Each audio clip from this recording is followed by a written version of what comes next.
একঘেয়ে সবজি খেতে আর ভালো লাগছিল না, তাই বরমশাইকে বলেছিলাম একটু লোটে মাছ নিয়ে আসবে।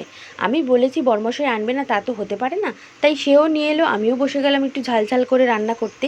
প্রথমেই কিন্তু আমি তেল গরম করে তাতে কিন্তু আমি পেঁয়াজ কুচি আর টমেটো কুচি আর আলুগুলোকে দিয়ে ভালো করে নাড়াচাড়া করে গোটা লঙ্কা কাঁচা লঙ্কা দিয়ে নিয়েছিলাম, কারণ আমার বরমশাই একটু ঝালটা কম খায়। তারপরে কিন্তু ভালো করে নুন হলুদ মাখিয়ে রাখা মাছটা আমি দিয়ে ভালো করে একটু নুন দিয়ে দিয়েছিলাম, দিয়ে নাড়াচাড়া করে মাছ একটু হলুদ দিয়ে একটু গুঁড়ো লঙ্কা দিয়ে আবার একটু নাড়াচাড়া করলাম।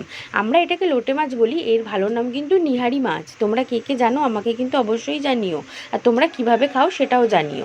দেখো মাছটার জল বের হয়ে গেছে, তারপরে কিন্তু আমি এতে আদা রসুন বাটা কিন্তু দিয়ে ভালো করে নাড়াচাড়া করে জলটা যখন সামান্য শুকালো একটু চিনি দিয়ে নিলাম। তারপরে যখন জলটা একটু শুকিয়ে গেল আমি এতে ধনেপাতা অ্যাড করলাম। বাগানে চলে গেছিলাম কিছু লেবু পাতা আনতে।